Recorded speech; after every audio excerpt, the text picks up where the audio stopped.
नमस्कार दोस्तों, आप लोगों को स्वागत है हमारे चैनल पे। तो आज की इस वीडियो में बात करने वाले हैं आप लोगों का बिहार बोर्ड क्लास 10th का साइंस से चैप्टर से रिलेटेड आप लोगों को जितने भी ऑब्जेक्टिव हो सकते हैं आज की इस वीडियो में करवाने वाले हैं, जिसमें आप लोगों का केमिस्ट्री के चैप्टर में यहाँ पर जो है अम्ल, क्षार एवं लवण से रिलेटेड ऑब्जेक्टिव इस वीडियो में करवाने वाले हैं। तो आप लोग इस वीडियो को पूरा देखिएगा। तो सबसे पहला जो सवाल आप लोग को देखने को मिलेगा, लिटमस। यहाँ पर दिया गया है लिटमस जो है बिलियन में जो बैंगनी रंग का रंजक होता है, बैंगनी रंग का रंजक होता है रंजक होता है, यह किस पदार्थ का बना होता है? यह किस पदार्थ का बना होता है? यह किस पदार्थ का बना होता है? इसका पहला ऑप्शन दिया गया है किस पदार्थ का बना होता है। इसका पहला ऑप्शन दिया है कवक का बना होता है, लीचेन का, जिम्नोस्पर्म का, या फिर इनमें से कोई नहीं। तो इसका सही उत्तर हो जाएगा ऑप्शन नंबर बी इसका सही उत्तर हो जाएगा लीचेन का। अगला प्रश्न दिया गया है कि निम्नलिखित में से कौन सूचक की तरह इस्तेमाल नहीं किया जाता है? निम्नलिखित में से कौन जो है सूचक की तरह इस्तेमाल नहीं किया जा सकता है? पहला ऑप्शन दिया गया है हल्दी। पहला ऑप्शन दिया गया है हल्दी। दूसरा ऑप्शन दिया गया है मेथिल ऑरेंज। दूसरा ऑप्शन दिया गया मेथिल ऑरेंज। दूसरा ऑप्शन दिया गया मेथिल ऑरेंज। तीसरा ऑप्शन है फिनॉक्सथिलेफिन या फिर मूली। इसका सही उत्तर हो जाएगा कि निम्नलिखित में से किसका उपयोग सूचक की तरह नहीं किया जाता है इस्तेमाल। इसका सही उत्तर हो जाएगा ऑप्शन नंबर डी, मूली। इसका सही उत्तर हो जाएगा ऑप्शन नंबर डी, मूली। उसके बाद फिर अगला सवाल दिया गया है। अगला सवाल दिया है निम्नलिखित में से कौन गंधीय सूचक नहीं है? निम्नलिखित में से कौन जो है गंधीय सूचक नहीं है? निम्नलिखित में से कौन गंधीय सूचक नहीं है? पहला ऑप्शन दिया गया वेनिला। दूसरा ऑप्शन दिया गया प्याज। तीसरा ऑप्शन दिया शकरकंद। तीसरा चौथा ऑप्शन दिया गया लौंग का तेल। इसका सही उत्तर हो जाएगा ऑप्शन नंबर सी, शकरकंद। इसका सही उत्तर हो जाएगा ऑप्शन नंबर सी, शकरकंद। अगला प्रश्न दिया गया अगला प्रश्न दिया निम्नलिखित में से कौन द्विक्षारकीय अम्ल है? निम्नलिखित में से कौन द्विक्षारकीय अम्ल है? पहला ऑप्शन है HCl, H3PO4, या फिर HNO3, या फिर H2SO4। इसका सही उत्तर हो जाएगा ऑप्शन नंबर डी यानी कि H2SO4 इसका सही उत्तर हो जाएगा। अगला प्रश्न दिया गया है कि पोटास एल्म होते हैं। पोटास एल्म क्या होते हैं? पहला ऑप्शन दिया गया साधारण लवण होते हैं, मिश्रित लवण होते हैं, अम्लीय लवण होते हैं, या फिर द्युक लवण होते हैं। इसका सही उत्तर हो जाएगा पोटास एल्म जो है द्युक लवण होते हैं। अगला प्रश्न दिया गया है एसिटिक अम्ल। एसिटिक अम्ल एक दुर्बल अम्ल है। एसिटिक अम्ल जो है एक दुर्बल अम्ल है क्योंकि एसिटिक अम्ल जो है एक दुर्बल अम्ल है क्योंकि इसके जलीय विलयन अम्लीय होते हैं, या फिर ये ज्यादा आयनित होते हैं, या फिर ये कम आयनित होते हैं, या फिर ये सिडोल OH समूह में रखते हैं। तो एसिटिक अम्ल जो है ये इसका सही उत्तर हो जाएगा ऑप्शन नंबर सी, ये कम आयनित होते हैं जिसकी वजह से ये दुर्बल होते हैं। अगला प्रश्न दिया गया है कि निम्नलिखित में से सबसे प्रबल लवण कौन है? निम्नलिखित में से सबसे ताकतवर लवण कौन है? पहला ऑप्शन दिया गया है NaCl का। दूसरा ऑप्शन दिया कैल्शियम क्लोराइड का। चौथा ऑप्शन दिया गया बेरियम सल्फेट का। और पांचवा ऑप्शन दिया गया है लिथियम क्लोराइड का। इसका सही उत्तर हो जाएगा ऑप्शन नंबर ए यानी कि NaCl। सबसे प्रबल लवण जो है NaCl है। अगला प्रश्न की बात करें। अगला प्रश्न दिया है, निम्नलिखित में से कौन एक से अधिक अम्लीय लवण बनाएगा? निम्नलिखित में से कौन एक से अधिक अम्लीय लवण बनाएगा? एक से अधिक अम्लीय लवण बनाएगा। पहला ऑप्शन दिया CH3 C double OH, H3PO4, CH3 CH2 C double OH, या फिर ZNO। इसका सही उत्तर हो जाएगा ऑप्शन नंबर ए सही उत्तर हो जाएगा। अगला प्रश्न एक बिलियन किसी नीले लिक्विड पत्र को लाल रंग में परिणत यानी कि परिवर्तन कर देता है तो संभवतः बिलियन का पीएच मान क्या होगा? बिलियन का पीएच मान क्या होगा? बिलियन का पीएच मान क्या होगा? तो पहला ऑप्शन दिया गया है 8, 10, 12, या फिर 6। इसका सही उत्तर हो जाएगा ऑप्शन नंबर 6 इसका सही उत्तर हो जाएगा। अगला प्रश्न दिया है कि जल के अम्लीय में जल के अम्लीय एवं क्षारीय विलयन किसके कारण विद्युत विद्युत के सुचालक होते हैं, यानी विद्युत के सुचालक होते हैं। जल के अम्लीय एवं क्षारीय विलयन किसके कारण विद्युत के सुचालक होते हैं? पहला ऑप्शन दिया गया है H+ आयन की वजह से, दूसरा ऑप्शन दिया गया OH- की वजह से, या फिर दोनों की वजह से, या फिर इनमें से कोई नहीं। इसका सही उत्तर हो जाएगा ऑप्शन नंबर सी इसका सही उत्तर हो जाएगा। अगले प्रश्न की बात कर लेते हैं। अगले प्रश्न में आप लोग को दिया गया कि निम्न में से कौन से धातु ठंडे जल से विक्रिया कर निम्नलिखित में से कौन से धातु ठंडे जल से विक्रिया कर धातु के हाइड्रोक्साइड बनाएंगे। धातु के हाइड्रोक्साइड बनाएंगे। तो पहला ऑप्शन दिया सोडियम एवं पोटेशियम, दूसरा ऑप्शन दिया मैग्नीशियम एवं कैल्शियम, तीसरा ऑप्शन है सोडियम एवं कॉपर, चौथा ऑप्शन दिया इनमें से कोई नहीं। इसका सही उत्तर हो जाएगा ऑप्शन नंबर ए, सोडियम एवं पोटेशियम। सोडियम एवं पोटेशियम, इसका सही उत्तर हो जाएगा ऑप्शन नंबर ए, सोडियम एवं पोटेशियम। सोडियम एवं पोटेशियम। उसके बाद फिर अगला प्रश्न दिया गया है कि निम्नलिखित में से इसमें दिया गया है कि निम्नलिखित में से किस विलयन का उपयोग सफेदी दीवारों की सफेदी के लिए किया जाता है। दीवारों की सफेदी करने के लिए किया जाता है। इसका सही उत्तर क्या हो जाएगा? पहला ऑप्शन दिया गया है कि कैल्शियम CaHO3 के होल्टोइड, दूसरा ऑप्शन दिया कैल्शियम हाइड्रोक्साइड, तीसरा ऑप्शन दिया सोडियम हाइड्रोक्साइड और चौथा ऑप्शन दिया गया है सोडियम वाई कार्बोनेट। इसका सही उत्तर हो जाएगा option number B, calcium hydroxide. इसका सही उत्तर हो जाएगा option number B, calcium hydroxide जो है इसके विलयन को जल में घोल कर क्या किया दीवारों को सफेदी के लिए यूज किया जाता है। ठीक है। अगला प्रश्न दिया गया है निम्नलिखित में से कौन बुझा हुआ चूना है। निम्नलिखित में से कौन जो है बुझा हुआ चूना है। पहला ऑप्शन दिया कैल्शियम ऑक्साइड, दूसरा ऑप्शन दिया कैल्शियम हाइड्रोक्साइड, तीसरा ऑप्शन दिया गया है कैल्शियम कार्बोनेट और तीसरा ऑप्शन दिया गया है कैल्शियम। इसका सही उत्तर हो जाएगा ऑप्शन नंबर ए यानी कि कैल्शियम ऑक्साइड इसका सही उत्तर हो जाएगा। कैल्शियम ऑक्साइड इसका सही उत्तर हो जाएगा। अगले प्रश्न की बात करें तो अगला प्रश्न दिया गया है कि लवण यानी कि सोडियम कार्बोनेट का जलीय विलयन का पीएच क्या होगा? 7 होगा, 7 से अधिक होगा या फिर 7 से कम होगा या फिर इनमें से कोई नहीं। तो ये जो सोडियम कार्बोनेट लवण है जिसका जो पीएच वैल्यू होगा वो 7 होगा। इसका सही उत्तर हो जाएगा ऑप्शन नंबर ए, सही। 15वां प्रश्न में दिया गया एसिटिक अम्ल का आईयूपीएसी नाम क्या है। एसिटिक अम्ल का आईयूपीएसी नाम क्या है? पहला ऑप्शन दिया एथेनोइक अम्ल, मेथनोइक अम्ल या फिर प्रोपेन या फिर इनमें से कोई नहीं। इसका सही उत्तर हो जाएगा ऑप्शन नंबर बी, मेथनोइक अम्ल। अगला प्रश्न दिया गया निम्नलिखित में से कौन सा आयन लाल लिटमस पत्र को नीला कर देता है। कौन सा आयन लाल लिटमस पत्र को नीला कर सकता है? कौन सा आयन लाल लिटमस पत्र को नीला कर सकता है? इसका सही उत्तर क्या है? इसका सही उत्तर हो जाएगा ऑप्शन नंबर पहला ऑप्शन देगा OH, Cl- या फिर O2। इसका सही उत्तर हो जाएगा ऑप्शन नंबर बी यानी कि OH। ठीक है। अगला प्रश्न दिया गया है कोई बिलियन नीले लिटमस पत्र को लाल कर देता है। कोई बिलियन जो है नीले लिटमस पत्र को लाल कर देता है। इसका पीएच संभवतः क्या होगा? इसका पीएच मान क्या होगा? लाल इसका जो नीले लिटमस पत्र है उसको लाल कर देता है, इसका पीएच क्या होगा? पहला ऑप्शन दिया गया है 5, 7, 8 या फिर 10। इसका सही उत्तर होगा ऑप्शन नंबर ए यानी कि 5। अगला प्रश्न दिया गया है ऑक्जेलिक अम्ल का प्राकृतिक स्रोत निम्नलिखित में कौन है? ऑक्जेलिक अम्ल का प्राकृतिक स्रोत निम्नलिखित में कौन है? ऑक्जेलिक अम्ल का प्राकृतिक स्रोत निम्नलिखित में कौन है? इसका पहला ऑप्शन दिया गया है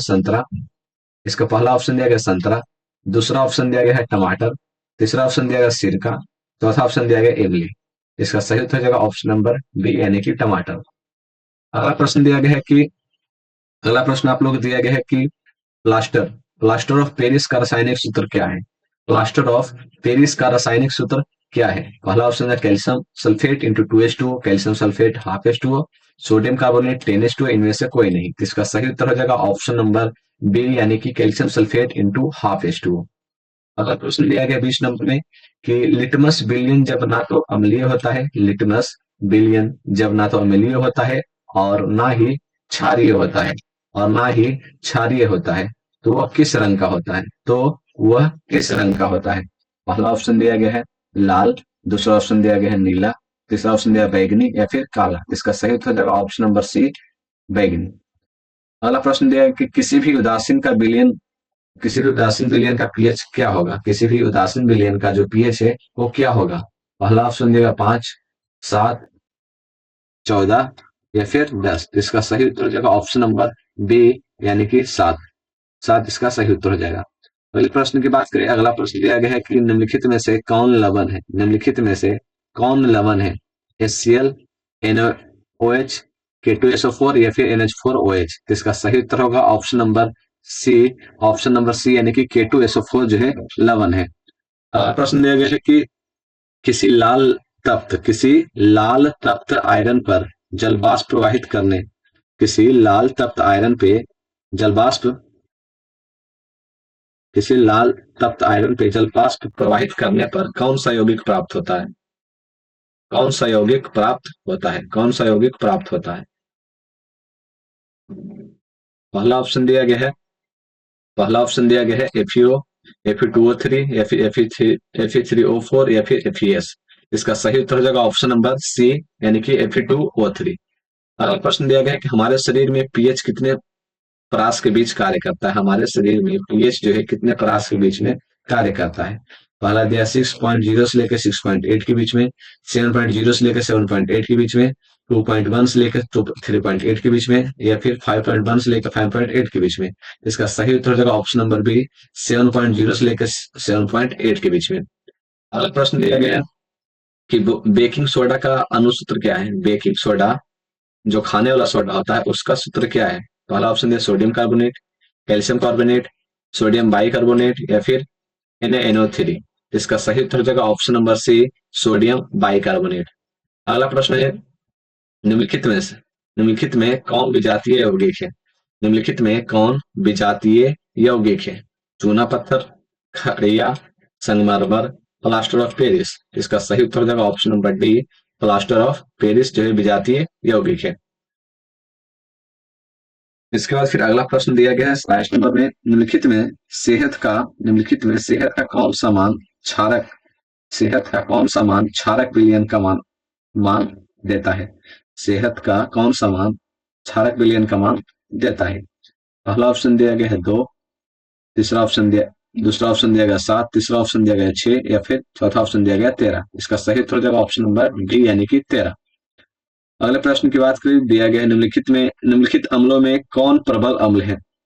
निम्नलिखित अम्लों में से कौन प्रबल अम्ल है? ठीक है, पहला ऑप्शन है लैक्टिक अम्ल, दूसरा एक्सकॉर्बिक अम्ल, सल्फ्यूरिक अम्ल या फिर फॉर्मिक अम्ल। तो इसका सही उत्तर हो जाएगा ऑप्शन नंबर सी, सल्फ्यूरिक अम्ल। अगर यहाँ पर HCl भी रहता तो यहाँ पर HCl सबसे प्रबल अम्ल बोला जाता। अगला प्रश्न है 29 नंबर का। 29 नंबर में दिया गया है कि निम्नलिखित में कौन क्षारक नहीं है? निम्नलिखित में कौन जो है क्षारक नहीं है? KOH, NaCl, LOH3 या फिर ZNO। इसका सही उत्तर हो जाएगा ऑप्शन नंबर बी यानी कि NaCl। अगला प्रश्न दिया गया है निम्नलिखित में निम्नलिखित क्षारकों में कौन प्रबल क्षारक है? निम्नलिखित क्षारकों में कौन प्रबल क्षारक है?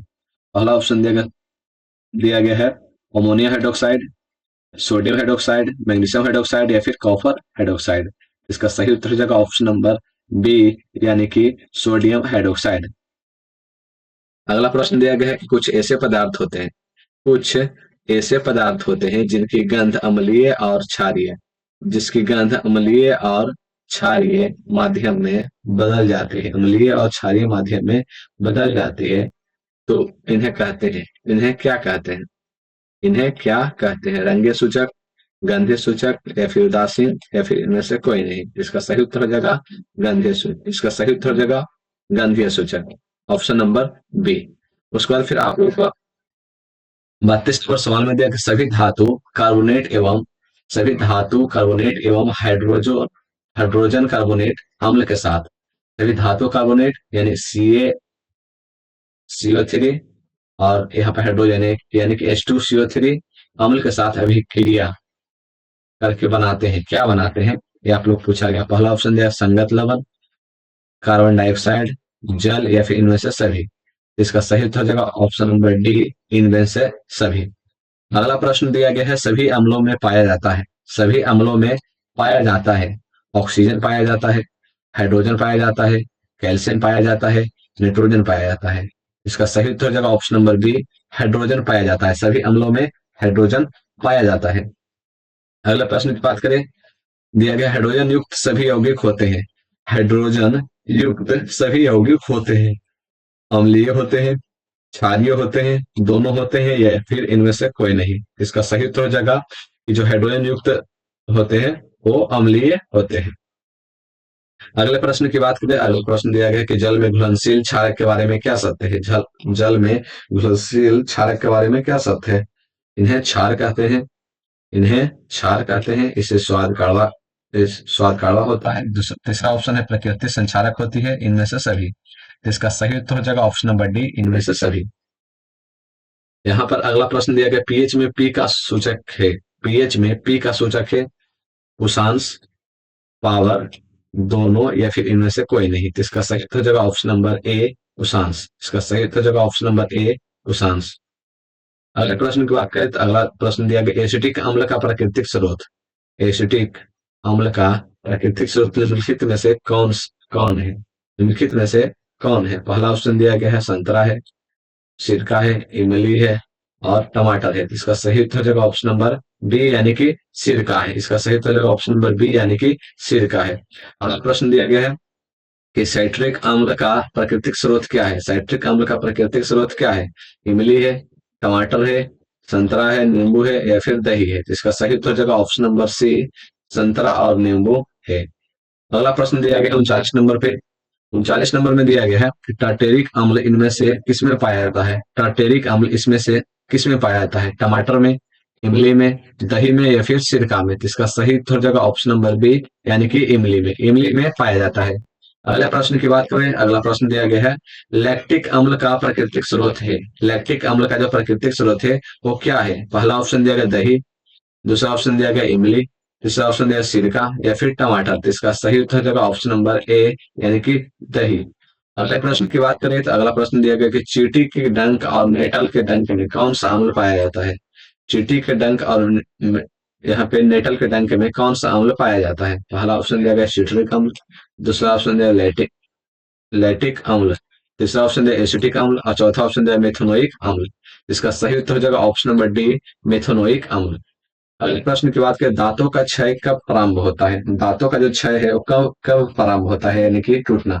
तो पहला दिया गया है कि मुंह का जो पीएच है 5.5 से अधिक होने पे, मुंह का पीएच 5.5 से कम होने पे, मुंह का पीएच 7 होने पे या फिर यहाँ पे इनमें से कोई नहीं। इसका सही होगा मुंह का जो पीएच है 5.5 से कम होने पर जो है यहाँ पे दांतों का क्षय आरंभ हो जाता है।